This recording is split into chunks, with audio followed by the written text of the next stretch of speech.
Hello दोस्तों। अब तक आपने पिछले एपिसोड में सुना कि राणा सूर्य प्रताप का आमना सामना तेजस्विनी के साथ होता है। वहीं यह पहली बार था जब किसी लड़की को देखकर राणा सूर्य प्रताप सिंह का दिल जोरों से धड़का था और वह पूरी तरह से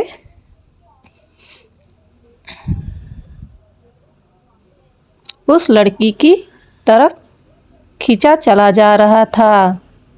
अब आगे वह अपने दोस्तों के साथ वहां से चला जाता है।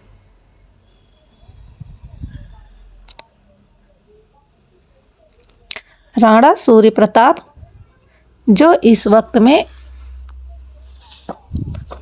अपने ऑफिस में बैठा था, उसने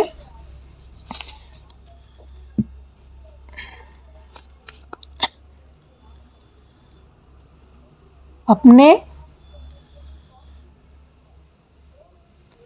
असिस्टेंट नीरव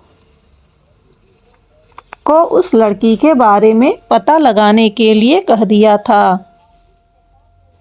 अब बस उसे इंतज़ार था तो उस फाइटर गर्ल का, जिसके बारे में जानने के लिए वह बहुत ही ज़्यादा बेचैन हो रहा था। इस वक्त वह अपने ऑफिस में बैठकर अपना काम कर रहा था, लेकिन उसकी आंखों के सामने बस उस फाइटर गर्ल की छवि ही आ रही थी, जिस वजह से वह अपने काम पर कंसंट्रेशन नहीं कर पा रहा था। वह बेचैन हो जाता है।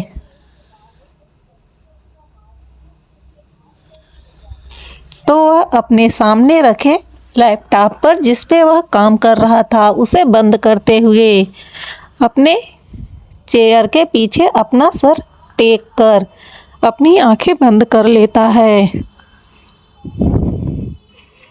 आज पहली बार उसके लाइफ में उसके साथ ऐसा हो रहा था जब कोई उसके दिल और दिमाग पर हावी हो रहा था। वरना मजाल है कि राणा सूर्य प्रताप सिंह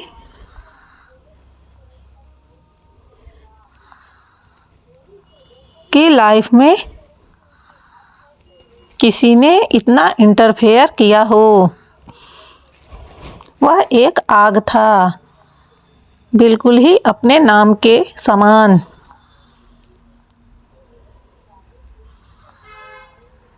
उसके सामने आने से उसके घर के लोग भी डरते थे।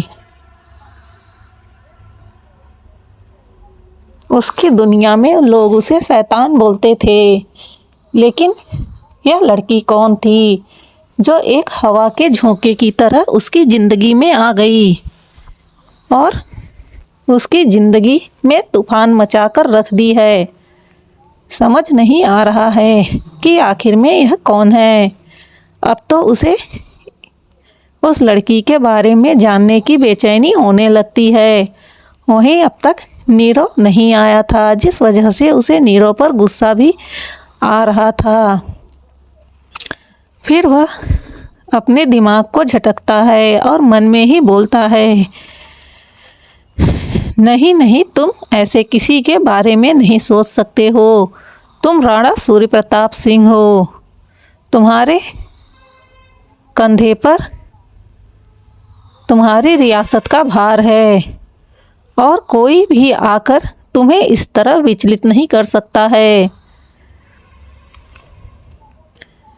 फिर दूसरे ही पल उसका दिल जो उससे बगावत कर रहा था वह बोलता है कि तुम चाहे जो हो, एक बार अगर तुम मेरी ज़िंदगी में दोबारा आ गई तो याद रखना मैं हमेशा के लिए तुम्हें कैद कर लूँगा।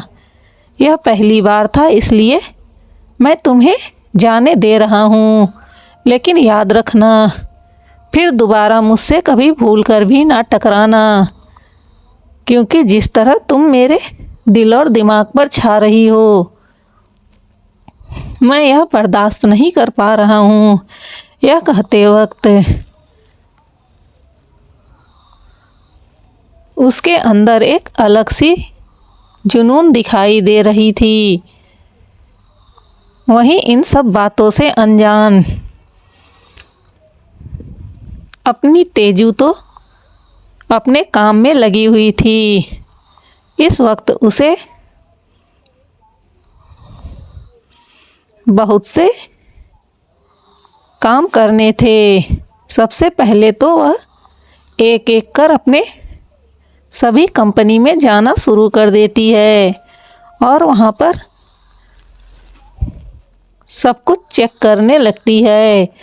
किसी को भी नहीं पता था कि रियल में उनकी सीईओ कैसे लगती है, क्या वह लड़का है या लड़की है। आज तक कभी किसी ने उसका चेहरा नहीं देखा था, जिस वजह से कोई नहीं जानता था कि वह कौन है। हमेशा यहाँ के कामों को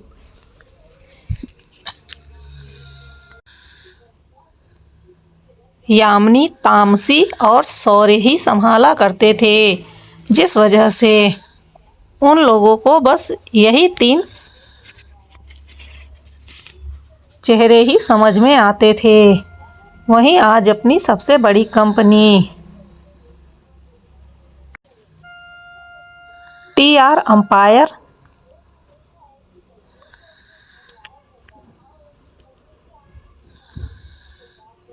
जाने वाली थी।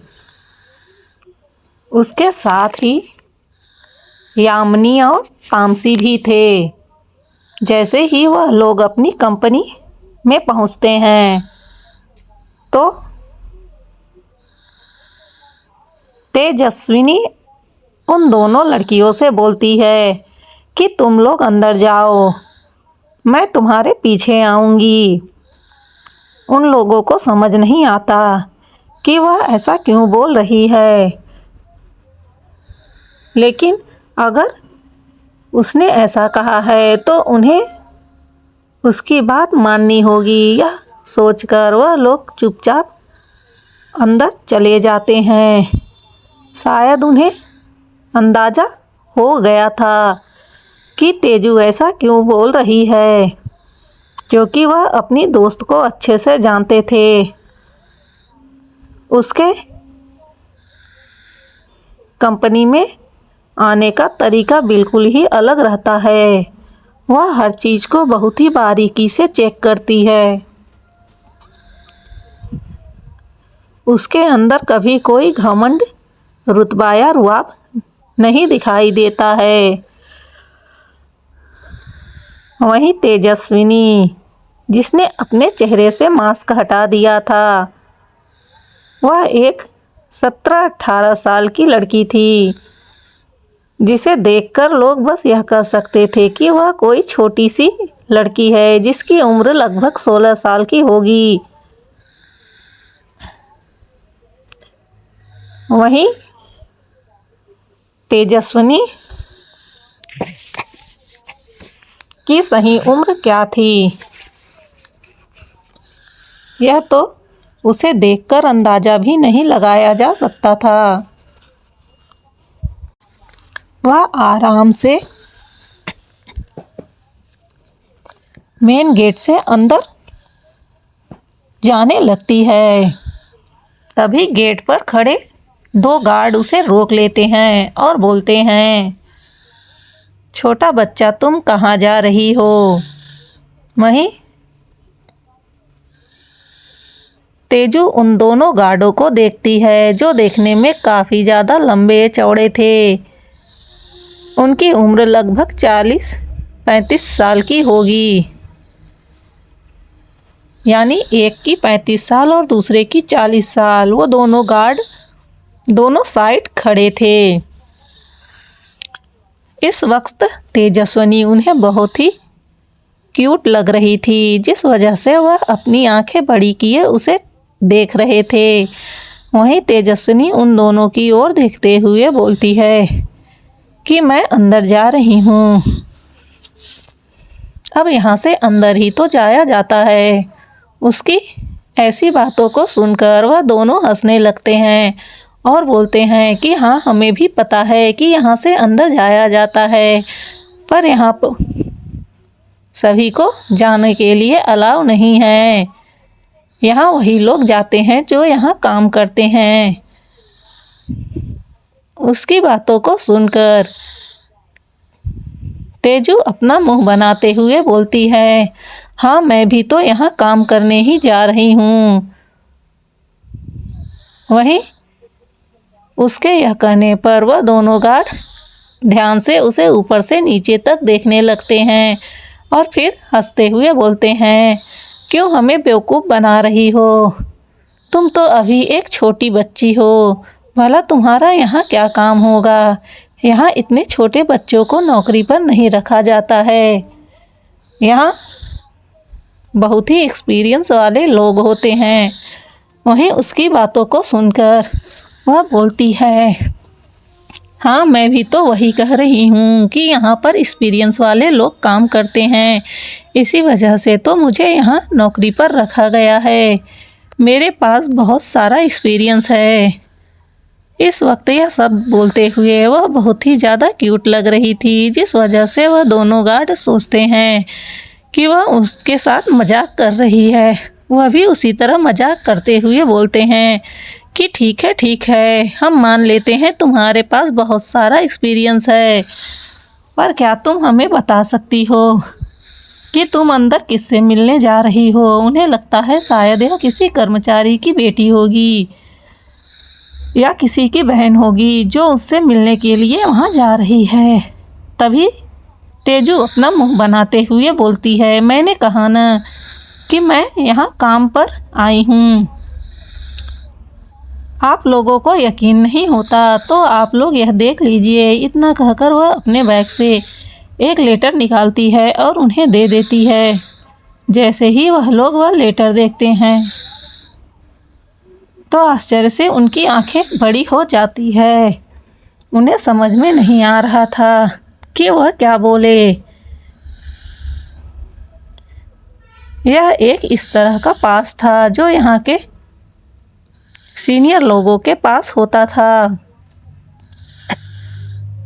वह बार बार तेजस्विनी को देख रहे थे और फिर उस पास को देख रहे थे। उन्हें समझ में नहीं आ रहा था क्या यह इसी बच्ची का है, लेकिन ऐसा कैसे हो सकता है? यह तो काफ़ी सीनियर लोगों को मिलता है। फिर वह बोलते हैं, क्या कोई आपके रिलेशन का है जो यह भूल गया है और आप उसे देने जा रही हो? उसकी बातों को सुनकर तेजू यह मना करते हुए बोलती है, अरे नहीं, मैंने कहा ना यह मेरा ही है। आप लोग बिल्कुल भी समझते नहीं हैं। उसकी बातों को सुनकर वह लोग मुस्कुराने लगते हैं और बोलते हैं, छोटा बच्चा ठीक है, आप बहुत प्यारी हैं, लेकिन हमें कंफर्म करना होगा और जब तक हम कंफर्म नहीं कर लेंगे हम आपको अंदर नहीं जाने देंगे। देखो बच्चा, हमारी बात को समझो। यह इस ऑफिस की सिक्योरिटी की बात है।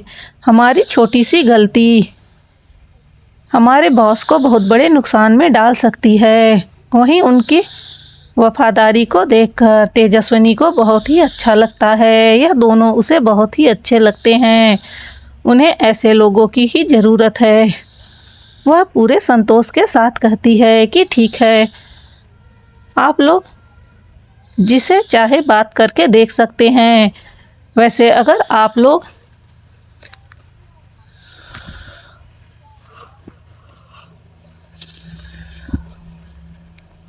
यामिनी या तामसी किसी एक से बात करें तो ज़्यादा बेहतर होगा, क्योंकि उसे अच्छे से पता था इन दोनों के अलावा उसे यहाँ तीसरा कोई नहीं जानता है, और अगर इन दोनों ने किसी और के पास फ़ोन लगाया तो पक्का वह मना कर देगा और फिर यहाँ पर बेवजह इन लोगों से बहस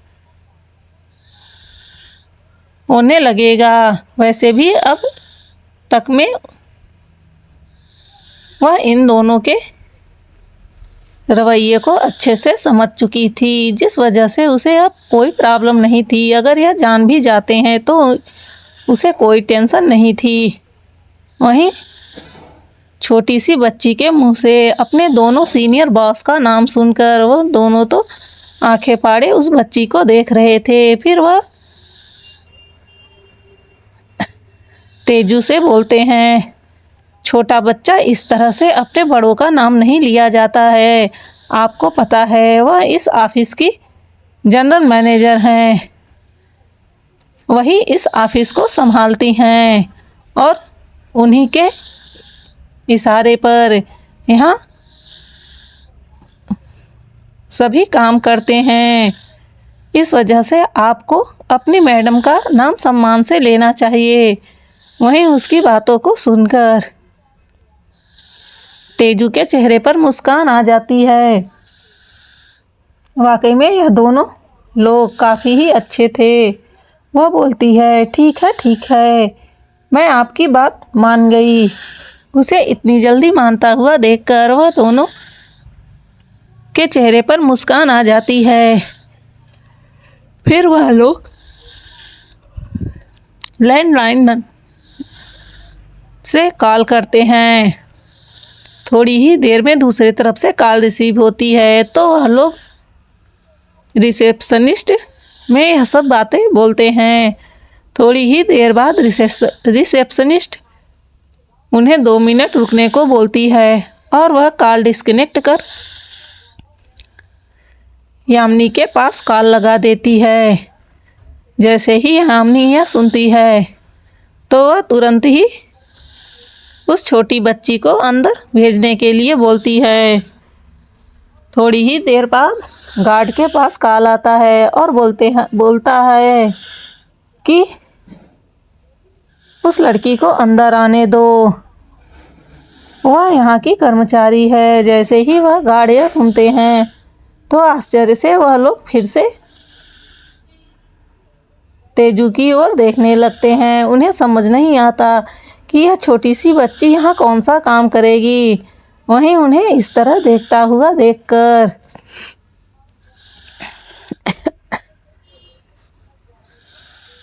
तेजस्विनी के होठों पर प्यारी सी मुस्कुराहट आ जाती है। तभी अचानक से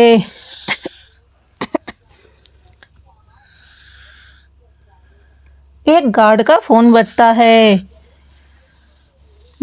वह गार्ड की उम्र 40 साल की होगी।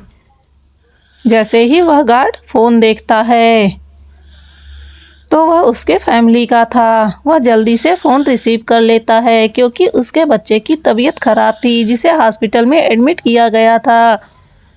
उसने छुट्टी के लिए अप्लाई किया था पर उसे छुट्टी नहीं मिला था और वह ऐसे अपने काम को छोड़कर नहीं जा सकता था, जिस वजह से उसने अपने घर वालों को वहाँ रोककर यहाँ अपनी ड्यूटी कर रहा था। तभी दूसरी ओर से उसकी बीवी की रोती हुई आवाज़ आती है। वह रोते हुए उससे बोल रही थी कि सुनो जी, हमारे बच्चे को क्या हो गया, डॉक्टर ने कहा है उसका ऑपरेशन करना पड़ेगा और हमें तुरंत ही 2 लाख रुपए की ज़रूरत पड़ेगी। हम इतने पैसे कहाँ से लाएंगे। इतना बोलकर वह ज़ोर ज़ोर से रोने लगती है। वहीं जैसे ही वह व्यक्ति सुनता है कि 2 लाख रुपए की ज़रूरत है, वह भी हैरान हो जाता है। उसके बेटे की तबीयत बहुत ज़्यादा ख़राब थी। उसने उसे सुबह ही हॉस्पिटल में एडमिट किया था, लेकिन उसे नहीं पता था कि बात इतनी ज़्यादा बढ़ जाएगी। वह इतनी जल्दी 2 लाख रुपए का अरेंजमेंट कैसे करेगा, यह सब सोचते हुए वह बहुत ज़्यादा घबरा जाता है। इस वक्त उसकी आंखों में आंसू था उसका बेटा 16 साल का था और अपने जवान बेटे को इस तरह से वह मरता हुआ नहीं देख सकता था। और अभी तो सिर्फ इतनी ही फीस मांगी गई थी, आगे पता नहीं कितने पैसों की ज़रूरत पड़ेगी। तभी वह बोलता है, क्या डॉक्टर ने इतने ही पैसों क्यों कहा है? तब उसकी बीवी रोते हुए बोलती है, नहीं नहीं, वह तो इतना अभी जमा करने के लिए कहे हैं, आगे पता नहीं कितने पैसों की ज़रूरत पड़े, वह तो उसके ट्रीटमेंट पर डिपेंड करता है। लेकिन डॉक्टर ने कहा था कि अंदाजन 8 लाख रुपए की ज़रूरत पड़ेगी। यह बोलते हुए वह फपक फपक कर रो रही थी। वहीं जैसे ही वह गार्ड यह सुनता है तो उसकी तो सांस ही अटक जाती है। इतने पैसों का इंतजाम वह कैसे करेगा? उसकी तनख्वाह तो इतनी कम थी कि इतने पैसे वह चाहकर भी इतनी जल्दी इकट्ठा नहीं कर सकता है। वहीं तेजू जो अभी तक वहीं खड़ी थी, वह सब कुछ सुन रही थी और देख रही थी।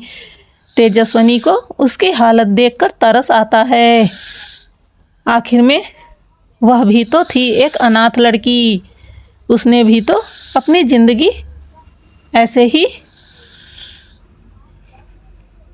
गुजारी थी जहाँ हर चीज़ की कमी होती थी, कभी कोई मदद करने वाला नहीं होता था।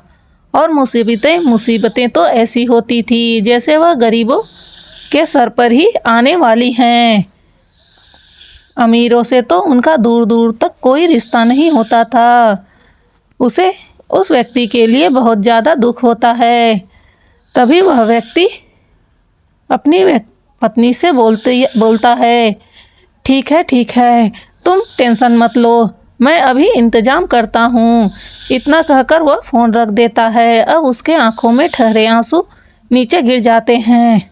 तभी वह दूसरा व्यक्ति जो उसके साथ खड़ा था, वह उसके कंधे पर हाथ रखते हुए बोलता है, सब्र रखो यार,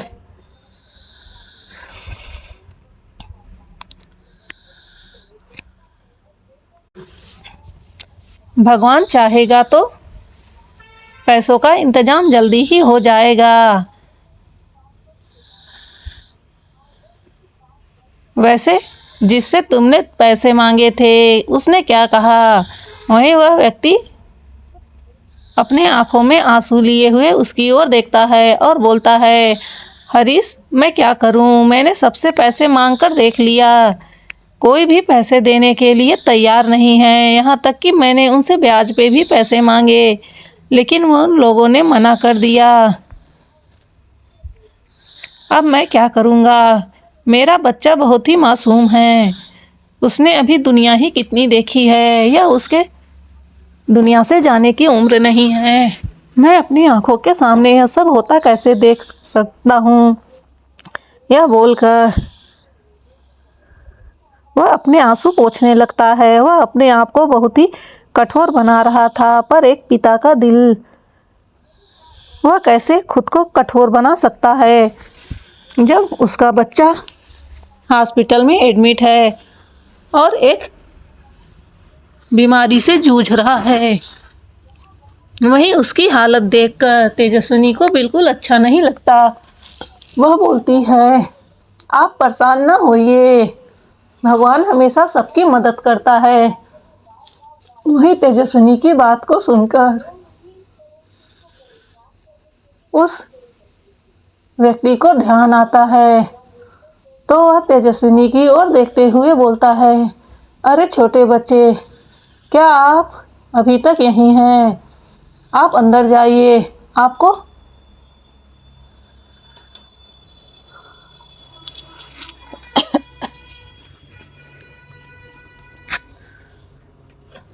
मैं बताना ही भूल गया। इतना बोलकर वह अपने आंसू पोंछ लेता है और फिर से अपने कर्तव्य निभाने लगता है। वहीं उसे ऐसी हालत में भी देखकर अपने काम को ईमानदारी से करते हुए देखना वाकई में तेजस्विनी के लिए बहुत बड़ी बात थी। वह बोलती है कि क्या कोई प्रॉब्लम है? मैं आपकी मदद कर सकती हूँ। उसकी बात को सुनकर वह व्यक्ति उस छोटी बच्ची की ओर देखता है और बोलता है, नहीं बच्चा, तुम मेरी कोई मदद नहीं कर पाओगी, तुम अभी बहुत छोटी हो और मैं तुमसे कोई मदद लेकर तुम्हें परेशान नहीं करना चाहता हूँ। तभी उसका दोस्त हरीश बोलता है कि यार, मेरे पास लगभग 50,000 रुपये होंगे जो मैंने अपनी बेटी के पढ़ाई के लिए रखा था, लेकिन इस वक्त उससे ज़्यादा तुम्हें ज़रूरत है। मैं तुम्हें वह पैसे दे दूंगा। तो वह फीकी सी मुस्कान देते हुए बोलता है, तुम्हारा बहुत बहुत धन्यवाद, लेकिन इतने पैसों में क्या होगा? अभी भी मुझे बहुत पैसों की ज़रूरत है, समझ नहीं आ रहा है कि मैं कहाँ से इकट्ठा करूँ। तभी तेजस्विनी फिर से बोलती है, क्या मैं आपकी कोई हेल्प कर सकती हूँ? उसकी बातों को सुनकर वह व्यक्ति हल्का सा मुस्कुराते हुए बोलता है, नहीं छोटे बच्चे, आप बहुत प्यारे हो जो आप मेरे लिए इतना सोच रहे हो, लेकिन आप मदद नहीं कर सकती हो क्योंकि यह पैसों की बात है और बहुत सारे पैसे चाहिए होंगे और आपके पास इतने पैसे नहीं होंगे क्योंकि आप अभी बहुत छोटे हो। उसकी बातों को सुनकर तेजस्विनी मुस्कुराते हुए बोलती है, आपको कितने पैसों की ज़रूरत है? वहीं उसकी बातों को सुनकर वह अफसोस के साथ बोलता है, मुझे लगभग 8 लाख रुपयों की ज़रूरत पड़ेगी, जिसका इंतज़ाम करना मेरे लिए बहुत ही मुश्किल है, लेकिन मैं अपनी अंतिम सांस तक भी कोशिश करूँगा कि मैं अपने बच्चे की ज़िंदगी बचा सकूँ। यह बोलते हुए वह बहुत ही ज़्यादा निराश था। वही जैसे ही तेजू सुनती है कि उसे 8 लाख रुपए की ज़रूरत है, यह 8 लाख उसके लिए कोई बहुत बड़ी रकम नहीं थी। इतना तो उसके 1 घंटे का टर्नओवर था, इतना उसे आराम से थोड़े से वर्क में ही मिल जाता था। वहीं यह इतने पैसे किसी की ज़िंदगी और मौत के बीच में लकीर खींचे हुए खड़ा था। भला उसके होते हुए वह ऐसे कैसे अपने लोगों को परेशान होने दे सकती थी। उसने तुरंत अपने बैग से एक चेक निकाला और उसमें 8 लाख का अमाउंट भर उसमें सिग्नेचर कर दिया। फिर उसे वह उस व्यक्ति के आगे कर देती है। वहीं वह व्यक्ति जैसे ही तेजस्विनी की ओर देखता है तो उसे समझ नहीं आता कि यह क्या है। फिर वह उसके हाथों में ध्यान से देखता है तो उसे चेक नज़र आता है। वहीं तेजस्विनी उसके हाथों में वह चेक देते हुए बोलती है, काका ये लीजिए, और इतना रोने की ज़रूरत नहीं है। अगर आप कमज़ोर पड़ जाएंगे तो आपके परिवार वालों को कौन देखेगा। यह कहते हुए वह उसके हाथों में वह चेक पकड़ा देती है। वहीं वह व्यक्ति जैसे ही उसमें भरे अमाउंट को देखता है तो उसकी आंखें बड़ी हो जाती है। वह घबराकर बोलता है, बच्चा, क्या आप मेरे साथ कोई मजाक कर रही हैं? यह इतना बड़ा अमाउंट है, आप इसे कैसे कैसे दे सकती हैं? क्या यह मजाक कर रही हैं? देखो, यह वक्त मजाक करने का नहीं है। मैं बहुत ही ज़्यादा परेशान हूँ और किसी की परेशानी में ऐसा मजाक नहीं किया जाता है, छोटे बच्चे। तो वह बोलती है कि नहीं काका, मैं कोई मजाक नहीं कर रही हूँ, आप ध्यान से देखिए, मैंने यह अमाउंट सच में आपको दिया है। आप इससे अपने बच्चे का इलाज करवा सकती हैं। वहीं उसकी बातों को सुनकर वह फिर से उसे देखता है, लेकिन दूसरे ही पल उसकी आंखें बड़ी हो जाती है क्योंकि इस वक्त उस चेक पर TR कंपनी का सिग्नेचर था। इसका मतलब साफ साफ था कि यह चेक उसे कंपनी के तरफ से दिया जा रहा है। उसे समझ नहीं आता कि यह राइट इस छोटी बच्ची के पास कैसे आया। यह चेक इशू करने का तो राइट सिर्फ तामसी और यामिनी मैम को ही है, अधिक से अधिक शौर्य सर को है। फिर यह छोटी बच्ची इस चेक को कैसे इशू कर सकती है? क्या यह कोई बड़े पद पर है? उसे समझ में नहीं आ रहा था। वह अभी भी कभी चेक को देखता तो कभी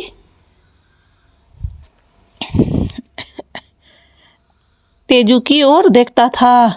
वहीं उसे ऐसे देखते हुए पाकर तेजस्विनी मुस्कुराकर बोलती है कि आप क्या सोच रहे हैं? वहीं उसकी आवाज़ सुनकर वह व्यक्ति अपने होश में आता है और घबराते हुए बोलता है, मैडम आप कौन हैं? क्योंकि इस चेक पर हमारी कंपनी का सिग्नेचर है और यह चेक इशू करने की अथॉरिटी बस 2-3 लोगों को ही है। फिर आप इस चेक को कैसे इशू कर सकती हैं?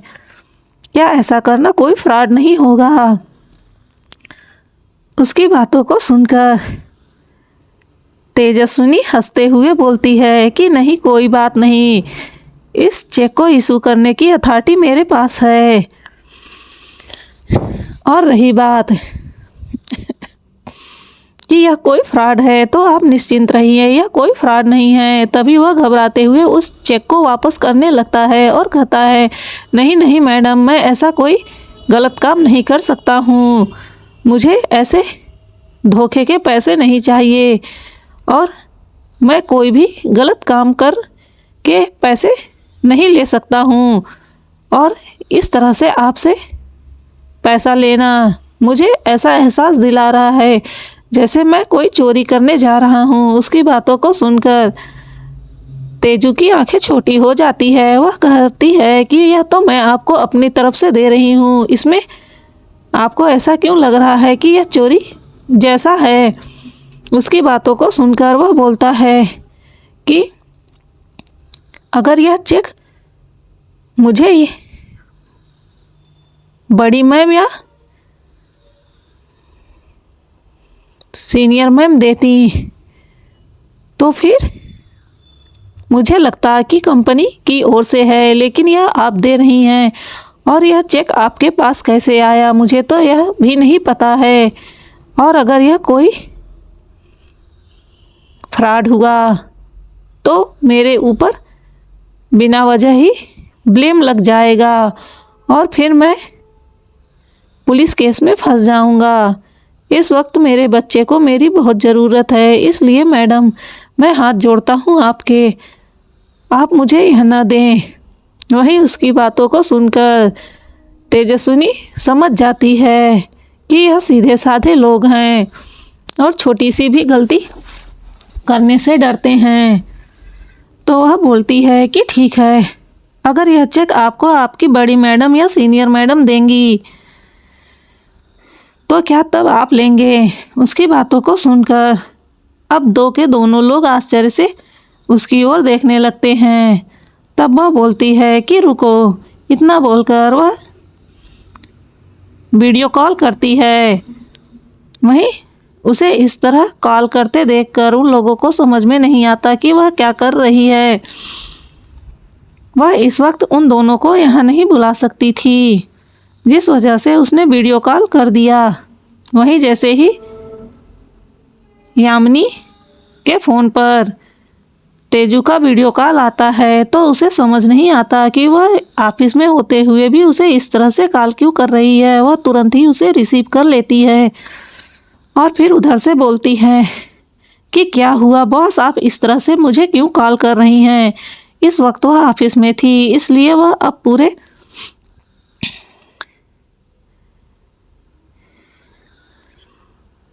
काम वाले मूड में थी। वहीं जैसे ही वह लोग फ़ोन पे यामिनी मैडम का चेहरा देखते हैं और इस छोटी बच्ची को बॉस बोलते हुए सुनते हैं तो उन्हें बहुत ज़्यादा आश्चर्य होता है। वह कभी फ़ोन को देखते तो कभी छोटी बच्ची को। तब यामिनी बोलती है कि यह 2 गार्ड तुम्हें दिख रहे हैं। ऐसा करके वह कैमरा उस ओर कर देती है तो वह दोनों गार्ड उसे ग्रीट करते हैं। तब यामिनी बोलती है कि हाँ, क्या हुआ इन लोगों को, क्या कोई प्रॉब्लम हुई, क्या इन्होंने तुम्हारे साथ बदतमीजी की? वहीं जैसे ही गार्ड यह सुनते हैं तो उनके तो होश ही उड़ जाते हैं। क्या सच में उन लोगों ने इस छोटी बच्ची के साथ बदतमीजी की? जिस तरह से उनकी मैडम इस छोटी बच्ची के साथ रिस्पेक्ट से बात कर रही थी, यह देखकर उन्हें समझ आ चुका था कि यह छोटी बच्ची कोई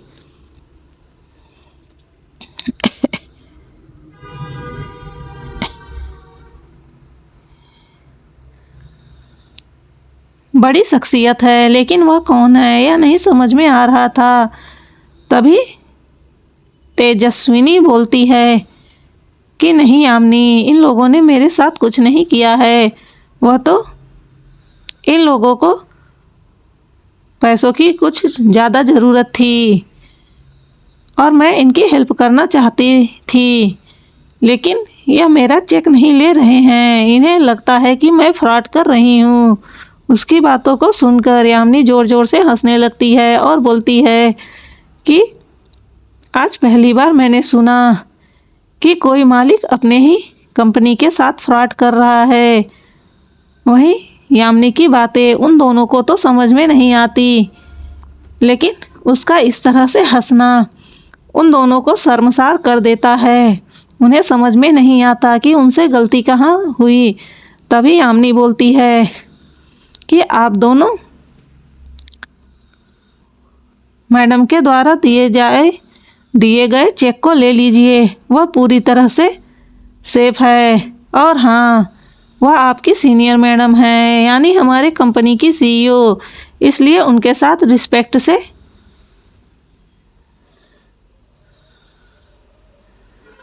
रहिएगा। यह बोलते हुए अब वह बहुत ही ज़्यादा कठोर हो गई थी। वहीं उसकी बातों को सुनकर उन दोनों के तो होश ही उड़ जाते हैं। तभी तेजस्विनी कॉल कट कर देती है और उन्हें चेक देते हुए बोलती है, अब क्या यह ले सकते हैं? उसकी बातों को सुनकर वह दोनों होश में आते हैं। वह व्यक्ति जल्दी से तेजस्विनी के हाथों से वह चेक ले लेता है और झुककर उसे ग्रीट करता है। वह बार बार ऐसा कर रहा था। वहीं तेजू उसे देखती है तो बोलती है, आप इस तरह बार बार मुझे क्यों ग्रीट कर रहे हैं? तब वह बोलता है, मैडम हमें माफ़ कर दीजिए, हम आपको पहचान नहीं पाए थे। वह आप इतना बोलकर वह अटक जाता है। वह क्या बोले, फिर वह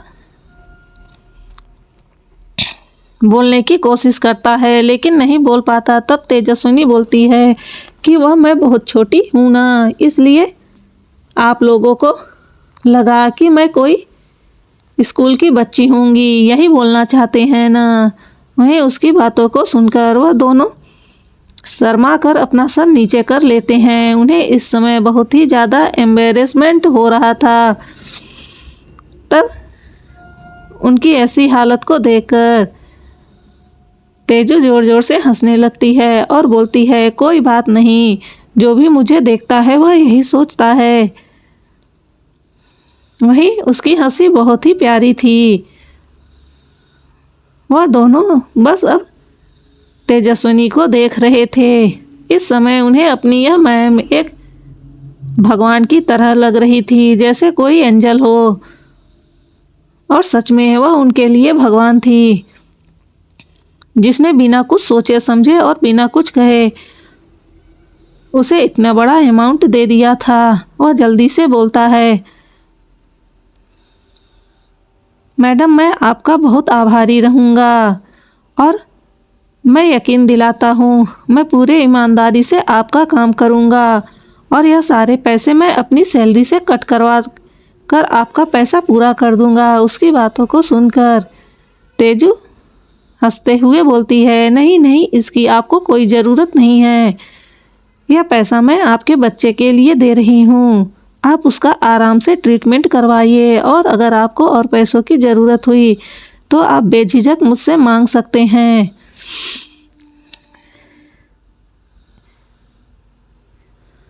सबसे पहले आपकी प्रायोरिटी आपके बच्चे के लिए होनी चाहिए।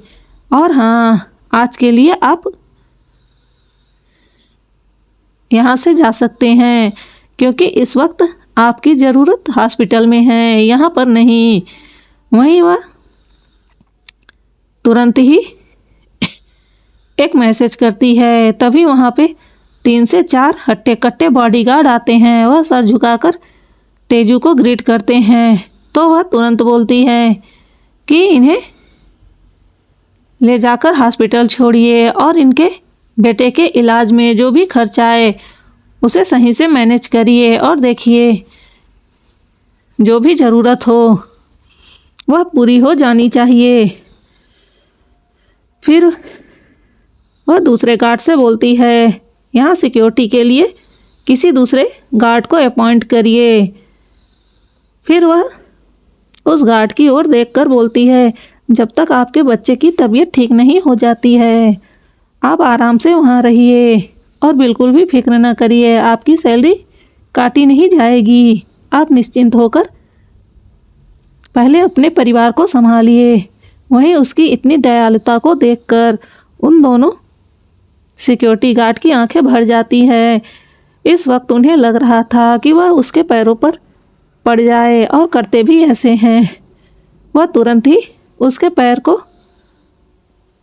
पैरों के नीचे झुक जाता है। वहीं उसे ऐसा करता देखकर तेजस्विनी जल्दी से 2 कदम पीछे हो जाती है और कहती है, यह आप क्या कर रहे हैं? आप मेरे पिता के उम्र के समान हैं। यह करते हुए बिल्कुल भी आपको शोभा नहीं देता है। वहीं उसकी बातों को सुनकर वह अपने आंसू भरी आंखों से तेजू की ओर देखते हुए बोलता है, बेटा आप सोच नहीं सकती हैं, आपने मेरे ऊपर कितना उपकार किया है। मैं अपनी पूरी ज़िंदगी भी अगर इसे थोड़ा भी चुका सकूं तो मैं अपने आप को धन्य समझूंगा। यह बोलते वक्त उसके चेहरे से ईमानदारी और सच्चाई झलक रही थी। वहीं तेजस्विनी उसकी ओर देखते हुए बोलती है, काका कोई बात नहीं, हम इंसान हैं और हमें एक दूसरे की मदद करनी चाहिए। मैंने आप पर कोई एहसान नहीं किया है, मैंने बस आपकी एक छोटी सी मदद की है। हो सके तो आप भी किसी ज़रूरतमंद की मदद ज़रूर करना, क्योंकि अगर बुरे वक्त में हम उसका साथ देते हैं तो उसका ज़िंदगी पर से भरोसा नहीं हटता है और उसे जीने की नई चाह मिलती है। उसकी बातें बहुत ही अच्छी और नेक थी। वहीं वह दोनों गार्ड बहुत ही ज़्यादा खुश हो जाते हैं। वाकई में उनकी मालकिन बहुत ही अच्छी थी। यह सोचते हुए वह दोनों बहुत ही सम्मान से उसकी ओर देखने लगते हैं। फिर तेजस्विनी बोलती है कि मुझे अब जाना होगा और आप भी जाइए, क्योंकि आपका टाइम बहुत कीमती है। इतना बोलकर वह अंदर की ओर चली जाती है। वहीं वह गार्ड जल्दी से उस सिक्योरिटी गार्ड के साथ जाने लगता है। वह सिक्योरिटी गार्ड अपनी गाड़ी में लेकर उसे वहां से चला जाता है। अब तेजस्विनी जैसे ही अंदर जाती है तो उसकी नज़र वहाँ के रिसेप्शनिस्ट पर पड़ती है। अभी वह रिसेप्शनिस्ट के पास जाकर कुछ बोलती इससे पहले ही वह रिसेप्शनिस्ट बोलती है, मैडम आप मेरे साथ आइए, मैं आपको कंपनी का जायजा करवाती हूँ। इतना बोलकर वह अपनी जगह से उठकर आगे आगे जाने लगती है और हर एक विभाग को इंट्रोड्यूस करवाते हुए वह आगे बढ़ रही थी। वह बारी बारी से सभी के बारे में बता रही थी। तेजस्विनी ने उससे पहले ही मना कर दिया था कि किसी को उसके बारे में नहीं बताए और बस उसे दूर से ही सब कुछ दिखाते और बताते चले। यह डिपार्टमेंट नया था जिसने उसे हाल ही में वहाँ क्रिएट करवाया था। बाकी के डिपार्टमेंट को वह अच्छे से जानती थी क्योंकि वह अक्सर ही यहाँ आया करती थी और सीक्रेट तरीके से यहाँ का जायजा किया करती थी। लेकिन अभी इस डिपार्टमेंट की अचानक से ज़रूरत आ पड़ी क्योंकि वह लोग बाहर से बहुत ज़्यादा माल सप्लाई करते थे, जिस वजह से अब उसका पूरा अरेंजमेंट करने के लिए उसे एक पूरे डिपार्टमेंट की ज़रूरत थी। और वहीं पर वह सारे माल भी इकट्ठा किया करते थे, जिसे देखकर जांच परख कर वह लोग पास करते थे। इस समय तेजस्विनी बारी बारी से सब कुछ देख रही थी और चेक कर रही थी। वहीं जिसकी भी नज़र उस लड़की पर पड़ती, सब लोग उसे देखते ही रह जाते। इस वक्त तेजस्विनी ने अपने चेहरे पर मास्क लगा लिया था, जिस वजह से अब उसका रियल चेहरा तो किसी को नहीं दिखाई दे रहा था। लेकिन फिर भी उसकी खूबसूरत आंखें और दूध सा उसका गोरा रंग, जिसे देखकर कोई भी पता चल सकता था इस मास्क के पीछे बहुत ही खूबसूरत सा चेहरा होगा। वहीं तेजस्विनी इन सब बातों को इग्नोर कर चारों ओर अपनी नज़रें दौड़ाकर देख रही थी और वहाँ क्या कमियां हैं और क्या खूबियां हैं यह सब नोटिस कर रही थी। थोड़ी ही देर में वह सब कुछ देख चुकी थी। अब वह सीधे अपने कैबिन के ओर चली जाती है। अभी भी उस रिसेप्शनिस्ट को नहीं पता था कि यह लड़की कौन है। उसे तो बस यामिनी की ओर से ऑर्डर मिला था उस छोटी लड़की को घुमाने का। वहीं थोड़ी देर में पता नहीं क्या उसके दिमाग में आता है। अभी तक इतना सम्मान से बात करने वाली, जब वह उसे सब जगह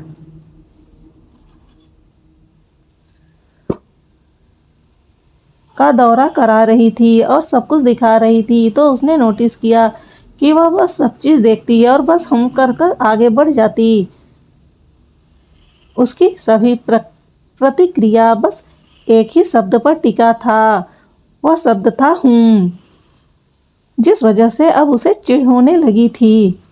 उसे समझ में नहीं आ रहा था कि उसकी यामिनी मैम पागल हो गई है क्या, जो इस छोटी बच्ची को इस तरह से सब कुछ दिखाने का आर्डर उसे दे दिया है। अंतिम में जाकर जब उसका काम ख़त्म होता है तो वह बड़े एटीट्यूड से बोलती है कि मुझे समझ में नहीं आता कि मैम ने आखिर में तुम छोटी बच्ची को यह सब कुछ दिखाने का काम मुझे क्यों दिया। वैसे मुझे नहीं लगता है छोटी बच्ची तुम्हें कुछ समझ में आया होगा, क्योंकि जब से मैं तुम्हें देख रही हूँ इतना तो मुझे अच्छे से समझ में आ गया कि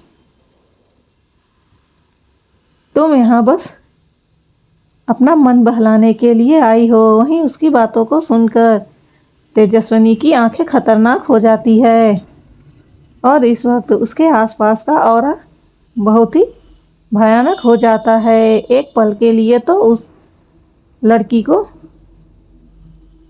वहाँ खतरा सा महसूस होने लगता है। वह अपनी नज़रें आसपास कर देखने लगती है, लेकिन उसे कुछ समझ नहीं आता। फिर वह मन में सोचती है यह अजीब सी ठंडक कैसी थी। ऐसे लग रहा था जैसे कोई मुझे मारने के लिए देख रहा हो। फिर अचानक से उसकी नज़र अपने सामने खड़ी लड़की पर जाती है, जिसकी आंखें गुस्से से लाल थी। यह देखकर एक पल के लिए तो वह डर जाती है, लेकिन दूसरे ही पल बोलती है कि तुम इस तरह से मुझे क्यों देख रही हो। अपनी नज़रें नीची करो। तुम्हें क्या लगता है कि तुम्हारे इस तरह से देखने से मैं डर जाऊंगी।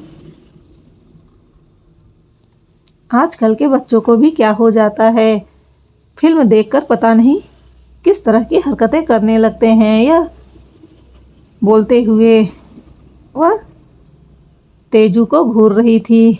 वहीं उसे इस तरह से बोलता पाकर अब तेजस्विनी को और ज़्यादा गुस्सा आने लगता है। वह गुस्से से उसकी ओर देखते हुए बोलती है, मैंने क्या ऑब्जर्व किया? तुम्हें कुछ पता है?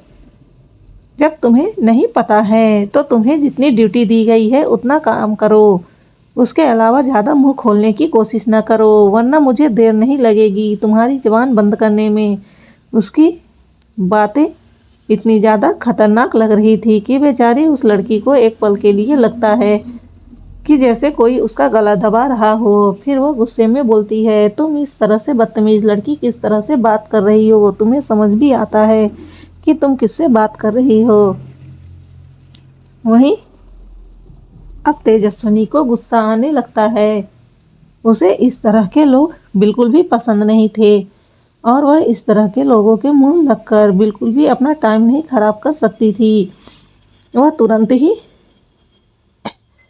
एक मैसेज करती है और फिर उसके बाद उस लड़की की ओर देखते हुए बोलती है, 2 मिनट के अंदर तुम कंपनी छोड़कर निकल जाओ, वरना मुझसे बुरा नहीं होगा। मैं तुम्हें दोबारा यहाँ नहीं देखना चाहती।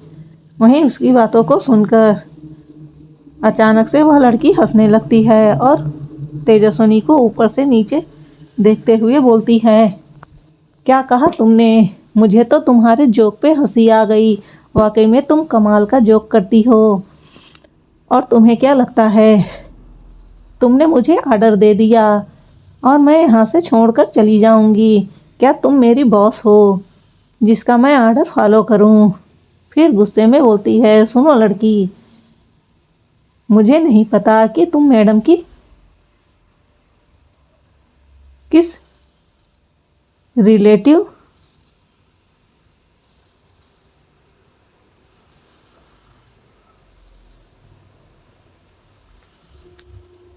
कैसी रिलेटिव हो, लेकिन मैं इतना ज़रूर जानती हूँ कि इस तरह से तुम हरकत नहीं कर सकती हो। तुम्हें क्या लगता है कि तुम्हारी ऐसी हरकत को देखकर मैं डर जाऊंगी? अभी उसने इतना ही कहा था, तभी अचानक से उसका फ़ोन रिंग करता है। वह तुरंत ही अपनी जेब से अपने फ़ोन को निकालती है तो देखती है कि यह कंपनी के एचआर का फ़ोन था। वह तुरंत ही फ़ोन रिसीव करती है। दूसरे ओर से वह जो सुनती है उसके होश उड़ जाते हैं और उसके कदम लड़खड़ा जाते हैं। वह आश्चर्य से बोलती है कि सर मैंने ऐसा क्या किया? आप मुझे ऐसे कैसे नौकरी से निकाल सकते हैं? तभी वह बोलता है, तुम्हें नहीं पता है तुमने किसे नाराज कर दिया। अब जब तुमने उन्हें नाराज किया है तो पनिशमेंट भी तो तुम्ही को मिलनी चाहिए। इतना बोलकर वह फ़ोन रख देता है। वह समझ ही नहीं पाती कि उसके साथ अचानक क्या क्या हो गया। अच्छा खासा तो वह अपना काम कर रही थी। फिर अचानक से उसकी नज़र तेजस्विनी की ओर पड़ती है जो उसे देखकर डेविल मुस्कान मुस्का रही थी। वह हैरानी से उसकी ओर देखने लगती है। उसका मन तो बिल्कुल भी यकीन करने को नहीं कर रहा था कि इस सबके पीछे इस लड़की का हाथ होगा, लेकिन जिस तरह से वह मुस्कुरा रही थी यह देखकर उसे थोड़ा थोड़ा डाउट होता है। वह गुस्से से बोलती है कि इन सबके पीछे तुम्हारा हाथ है ना, तुमने ही यह सब किया है ना। यह बोलते हुए वह गुस्से से तमतमाए जा रही थी। तभी तेजू बोलती है, हाँ मैंने ही तो किया है। मुझे ऐसे लोग इस कंपनी में नहीं चाहिए। इतना बोलकर वह वहाँ से मुड़कर जाने लगती है, लेकिन वह अपने कदम आगे बढ़ा पाती कि उसे एहसास होता है कि कोई पीछे से उस पर अटैक करने वाला है। यह और कोई नहीं वह लड़की थी जो गुस्से में इतना ज़्यादा तमतमा गई थी कि वह उसे पीछे से थप्पड़ मारने जा रही थी। वहीं तेजस्विनी जो 24 घंटे अलर्ट रहती थी, जिसका नाक कान हर वक्त खुला रहता था, वह तुरंत ही समझ चुकी थी कि उसके साथ कुछ होने वाला है, जिससे वह तुरंत ही एक्शन में आती है और दूसरे एक ही झटके में वह उसका हाथ पकड़ लेती है। इस वक्त गुस्से से उसकी आंखें लाल हो रही थी। उसने इस वक्त उस लड़की का हाथ बहुत ही जोर से पकड़ रखा था। वहीं वह लड़की जो उससे काफ़ी लंबी चौड़ी थी, वह दर्द से कराह उठती है। उसे अपने हाथों में इस वक्त इतना ज़्यादा दर्द हो रहा था मानो उसके हाथों की हड्डियाँ टूट गई हो। वह आश्चर्य से अपने सामने खड़ी उस छोटी सी लड़की को देखती है, जो देखने में दुबली पतली थी और ऐसे लगता था जैसे वह मानो कोई छुई मुई सी हो, लेकिन उसके अंदर इतनी ताकत होगी, यह हैरान कर देने वाला था। तभी वह दर्द से कराहते हुए बोलती है, आह आह, मेरा हाथ छोड़ो, मेरा हाथ छोड़ो, मुझे बहुत ज़्यादा दर्द हो रहा है। उसकी बातों को सुनकर तेजस्विनी डेविल मुस्कान के साथ बोलती है, क्यों तुम्हें दर्द हो रहा है? जब खुद पर पड़ी तो तुम्हें दर्द होने लगा। और तुम अभी क्या करने जा रही थी? तो मुझ पर अटैक करने जा रही थी। अगर मुझे लगती तो मुझे दर्द ना होता क्या? वहीं उसकी बात को सुनकर वह लड़की सकपका जाती है। वह भी तो उस पर अटैक करने जा रही थी और उसे अच्छे से पता था वह अपनी पूरी ताकत के साथ उसे मारने वाली थी। तो उसे लगता तो उसे दर्द ना होता क्या? वहीं वह अभी भी गुस्से में बोलती है कि हाँ, मैं तुम पर अटैक करने जा रही थी। तुम्हारी हिम्मत कैसे हुई? मैं इतने सालों से यहाँ काम करती हूँ और तुम अपने एटीट्यूड में, अपने घमंड में आकर एक ही पल में मेरी सर्विस छीन ली। आखिर में मैंने तुम्हारा क्या बिगाड़ा था? तभी तेजस्विनी उसके हाथ को और जोर से दबाते हुए बोलती है, पता है तुमने क्या बिगाड़ा है? तुम्हारे अंदर मैनर नहीं है, तुम्हारे अंदर तमीज़ तो है नहीं, लेकिन उसके साथ साथ सोचने समझने की क्षमता भी नहीं है। तुम निहायत ही बेवकूफ़ लड़की हो और मेरी कंपनी में ऐसे बेवकूफ़ लोगों की मुझे ज़रूरत नहीं है, इसलिए मैंने तुम्हें फायर कर दिया। और अभी तो मैंने तुम्हें सिर्फ फायर किया है। अगर तुमने दोबारा मुझसे उलझने की कोशिश की तो तुम सोच नहीं सकती कि मैं तुम्हारा हाल क्या करूँगी। यह बोलते हुए वह इतनी ज़्यादा खतरनाक लग रही थी कि एक पल के लिए तो उस लड़की की सांसें ही अटक जाती है। वह उसका चेहरा तो नहीं देख पा रही थी, पर उसकी आंखें देखकर अब उसे डर महसूस होने लगा था। वह खुद में ही पछता रही थी कि उसने ऐसा क्यों किया। अच्छा खासा वह उसे दिखाकर चली जाती, लेकिन अपने घमंड में आकर उसने उसे क्यों छोड़ा? तभी वह गुस्से में बोलती है, मेरा हाथ छोड़ो। उसे अब भी लग रहा था कि यह लड़की शायद उससे झूठ बोल रही है। वह गुस्से में बोलती है कि अगर तुमने मेरा हाथ नहीं छोड़ा तो फिर तुम्हारा क्या अंजाम होगा, यह तुम सोच लेना। इतना बोलकर वह अब अपने दूसरे हाथ से उस पर अटैक करने वाली थी, लेकिन दूसरे ही क्षण तेजू ने बहुत ही फुर्ती के साथ उसका दूसरा हाथ भी पकड़ लिया और फिर एक झटके के साथ उस हाथ को तोड़ दिया। वह एक बार उसकी गलती माफ़ कर सकती थी, लेकिन बार बार माफ़ नहीं करने वाली थी। उसका तो सीधा सिद्धांत था, अगर कोई अपने से आकर बोले आ बैल मुझे मार, तो फिर उसकी जमकर धुलाई कर देनी चाहिए, तब उसे अपनी औकात समझ में आ जाएगी। और अभी यह लड़की भी वही कर रही है, तो फिर उसे सबक सिखाने में क्या ही हर्ज है। वहीं जैसे ही उस लड़की का हाथ कट की आवाज़ के साथ टूटता है, वह बहुत ही ज़ोर से चीखती है, जिस वजह से वहाँ के लोग सभी उन्हें देखने लगते हैं और उनके पास भीड़ लगाने लगते हैं। अभी तक तो वह लोग कॉरिडोर के सबसे लास्ट में थी, जिस वजह से उनकी बातों पर किसी की नज़र नहीं गई, लेकिन अब उसके चिल्लाने की वजह से सभी लोग वहां आकर इकट्ठा होने लगते हैं। जैसे ही तेजस्विनी यह देखती है तो वह बहुत ही कड़क आवाज़ में बोलती है, यहाँ से चले जाओ, यहाँ कोई तमाशा नहीं लगा है, जाकर अपना अपना काम करो। ऐसे किसी अनजान लड़की को आर्डर देता हुआ देखकर अब सभी लोगों के चेहरे पर गुस्सा दिखाई देने लगता है। वहीं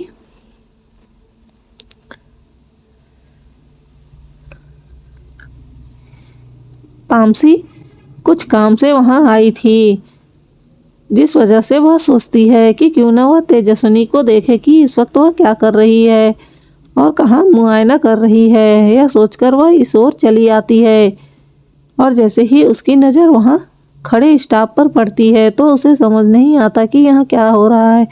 वह तेजी से उस ओर आती है और दूसरे ही क्षण सबको दूर कर वह तेजस्विनी के पास पहुँच जाती है। वहीं जैसे ही वह तेजस्विनी के पास पहुँचती है तो देखती है कि सामने खड़ी लड़की उसे गुस्से से घूर रही थी। ऐसे लग रहा था कि मानो वह उसे जिंदा ही निगल जाएगी। यह देखकर तामसी को बिल्कुल भी अच्छा नहीं लगता। कोई उसकी तेजू को ऐसे देखे तो वह उसकी आंखें ना निकाल ले। वह गुस्से से बोलती है, अपनी आंखें नीचे करो। वहीं उसके गुस्से भरी आवाज़ को सुनकर सभी लोग उस ओर देखते हैं तो एक पल के लिए सभी को डर लगने लगता है, क्योंकि तामसी बहुत ही ज़्यादा खतरनाक थी। वह कभी किसी से सीधे मुंह बात नहीं करती थी और किसी के छोटे से गलती पर वह उसे बहुत कड़ी सज़ा देती थी। और यहाँ तक कि जब वह उसे अपने ऑफिस से निकालती थी तो फिर वह उसे पूरी तरह से बैन कर देती थी, उसका पूरा करियर बर्बाद कर देती थी। इसी वजह से जल्दी कोई उससे उलझने की कोशिश नहीं करता है। वहीं उसे वहाँ देखकर वह लड़की जल्दी से अपना रंग बदलते हुए बोलती है, देखो ना मैडम, यह घटिया लड़की मुझे किस तरह से परेशान कर रही है और इसने मेरे हाथ भी तोड़ डाले। मुझे बहुत ज़्यादा दर्द हो रहा है।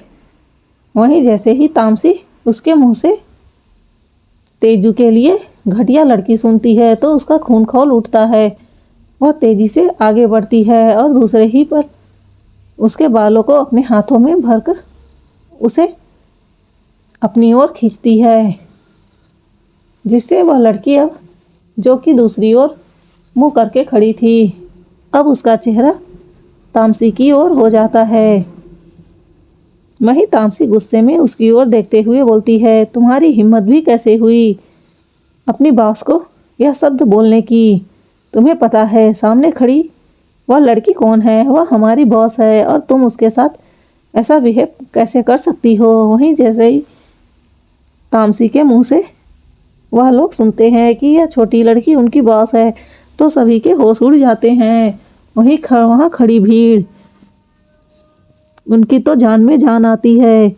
अच्छा हुआ वह लोग इस लड़की के चक्कर में अपनी जबान नहीं खोले थे, वरना आज उनका क्या हश्र होता। यह सोचकर ही उन्हें डर लग रहा था। वह लोग जल्दी से तेजू को ग्रीट करते हैं और फिर वहाँ से अपनी अपनी जगह पर जाकर बैठ जाते हैं, क्योंकि अब उनकी हिम्मत नहीं थी कि वहाँ एक पल के लिए भी खड़ा हो सके। उन लोगों ने पहले ही सुन रखा था इस कंपनी का सीईओ बहुत ही ज़्यादा खतरनाक है और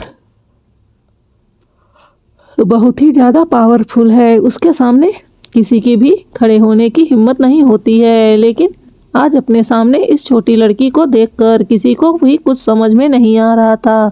क्या यह छोटी सी मासूम सी लड़की जो देखने में बहुत ही प्यारी सी है, वह इतनी खतरनाक होगी जितनी उसके बारे में अफवाह फैली है, या फिर यह सिर्फ एक अफवाह है?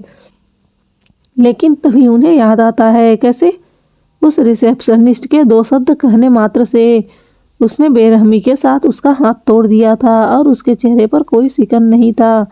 यह सोचकर उन लोगों को अच्छे से समझ में आ जाता है कि कोई भी चीज़ ऐसे ही अफवाह बनकर नहीं उड़ती है, उसमें कुछ हद तक तो सच्चाई होती ही है। भले ही यह लड़की बहुत ही ज़्यादा पावरफुल ना हो, लेकिन हकीकत भी यही थी कि वह बहुत ही ज़्यादा खतरनाक थी। उसे देखकर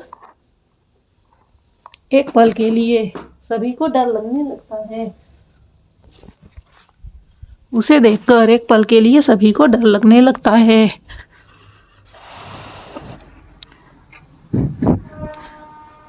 तभी तामसी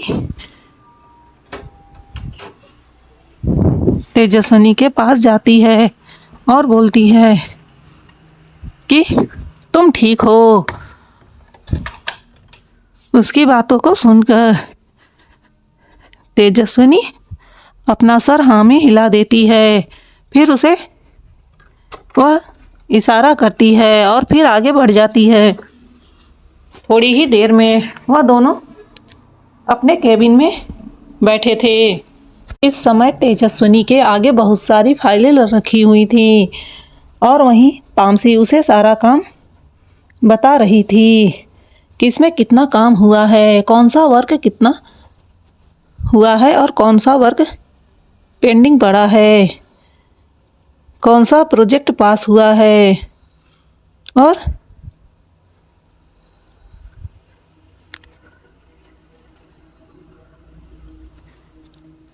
कौन से प्रोजेक्ट पर काम चल रहा है। धीरे धीरे काम करते हुए उन दोनों को शाम हो जाती है। तभी तेजस्विनी के लैपटॉप पर किसी का मेल आता है। जैसे ही तेजस्विनी की नज़र उस पर पड़ती है तो वह तुरंत ही उस मेल को खोलकर चेक करती है। दूसरे ही पल उसके होठों पर बड़ी सी मुस्कुराहट आ जाती है। वह तामसी की ओर देखकर बोलती है कि वह आ रहा है। वहीं उसकी बातों को सुनकर तामसी समझ नहीं पाती तो तेजस्विनी बोलती है कि बकरा खुद हलाल होने आ रहा है तो अब हमें उसे हलाल करने में देर नहीं करना चाहिए। उसकी बातों को सुनकर अब की बार तामसी समझ जाती है कि वह किसकी बात कर रही है। वहीं दूसरी ओर नीरोजो राणा सूर्य प्रताप के केबिन में खड़ा था। वहीं सूर्य प्रताप उसे घूर घूर कर देख रहा था।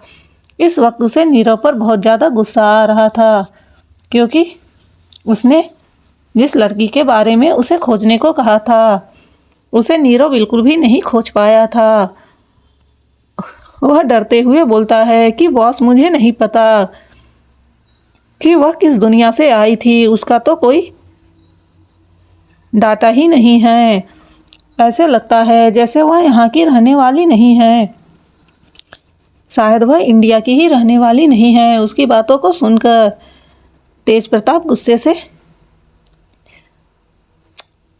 उसकी बातों को सुनकर सूर्य प्रताप गुस्से से उसकी ओर देखता है।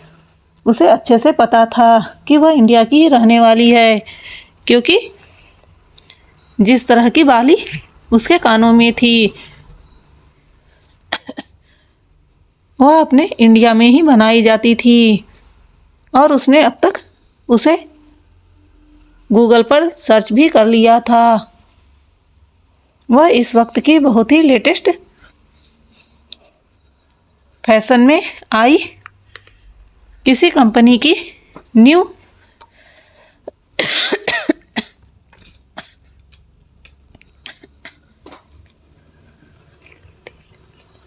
डेवलप थी जिसे अभी अभी लॉन्च किया गया था और वह बहुत ही ज़्यादा कीमती थी जिसे इतना तो वह अंदाज़ा ही लगा सकता था कि वह सामने जो लड़की उससे उस वक्त लड़ रही थी उसका बैकग्राउंड कोई नॉर्मल तो नहीं होगा।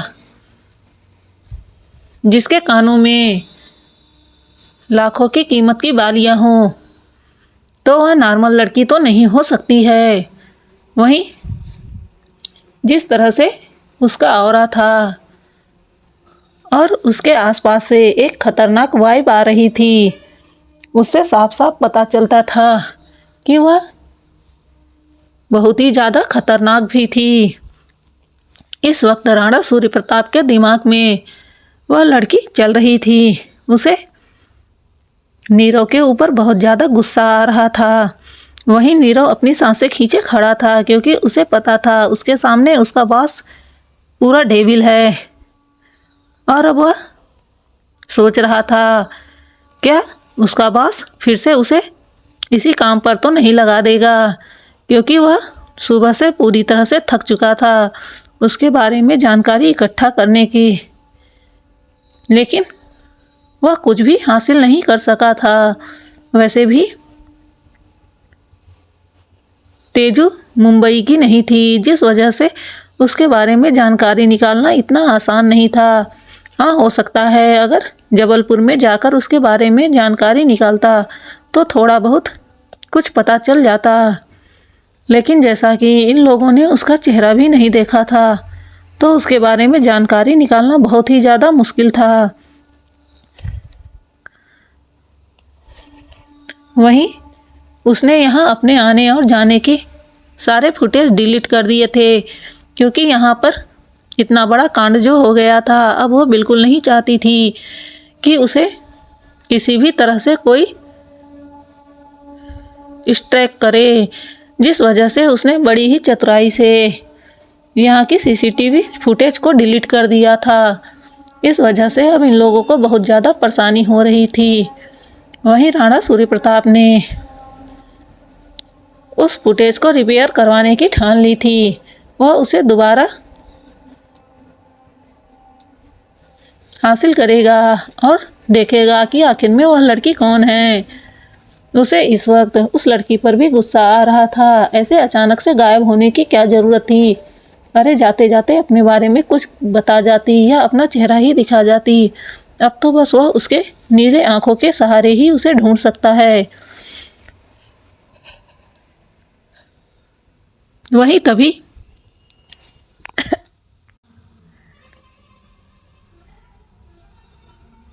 उसके पास आदित्य का कॉल आता है। वह उसे फ़ोन पर बताता है कि वह आ रहा है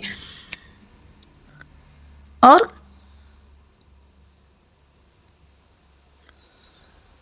कल रात वह किस होटल पर रुकने वाला है।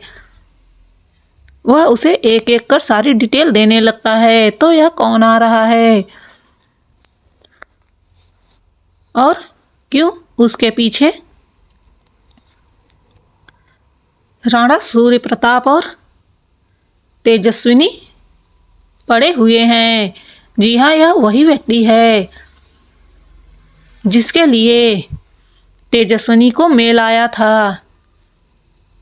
वह इस वक्त अमेरिका से इंडिया आ रहा था। अब वह कौन है और उसके पीछे यह दोनों क्यों पड़े हैं? और क्या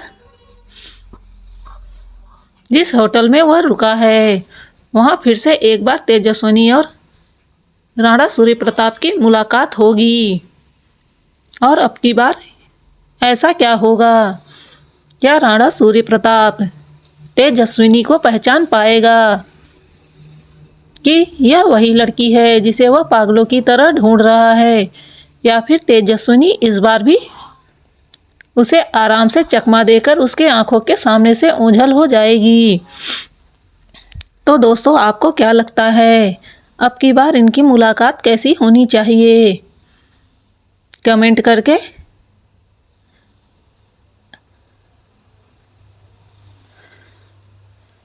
अपनी राय ज़रूर देना। तो मिलते हैं आपसे नेक्स्ट एपिसोड में। और हाँ, आप लोगों को मेरी स्टोरी का इंतज़ार रहता है, लेकिन क्या करूँ, बहुत कम वक्त मिल पाता है स्टोरी बनाने का, जिस वजह से मैं एक ही स्टोरी लिख पाती हूँ। 3-4 घंटे मेहनत करके इसे लिखती हूँ, फिर अपलोड करने में और एडिट करने में बहुत सारा वक्त चला जाता है, जिस वजह से स्टोरी को पब्लिश करने में रात हो जाती है, जिस वजह से आप लोगों को बहुत ज़्यादा इंतज़ार करना पड़ता है। उसके लिए मैं माफ़ी चाहती हूँ। और हाँ, कल मैंने स्टोरी 7 बजे ही अपलोड कर दी थी, पर नेटवर्क प्रॉब्लम की वजह से वह अपलोड नहीं हो पा रहा था और अंत में जाकर 10 बजे तक में वह अपलोड हुआ। फिर मैंने उसे जल्दी से पब्लिश किया जिससे आप लोगों का इंतज़ार ख़त्म हो सके।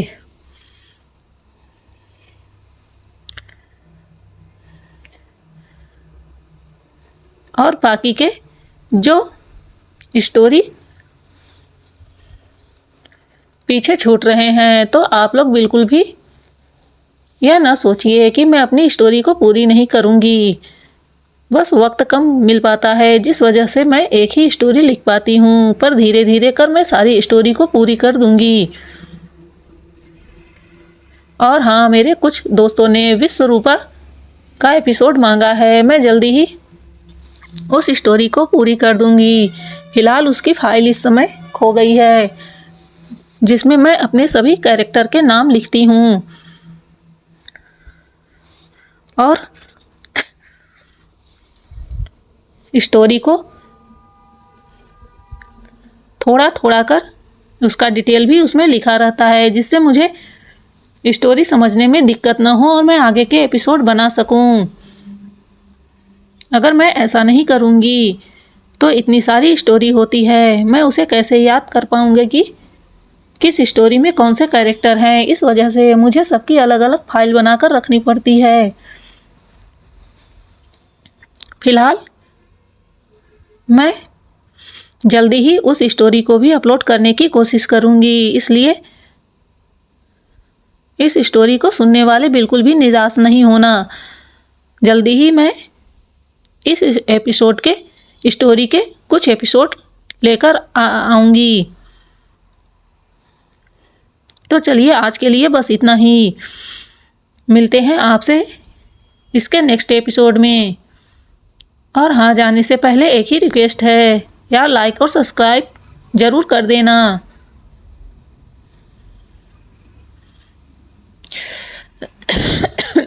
क्योंकि मैं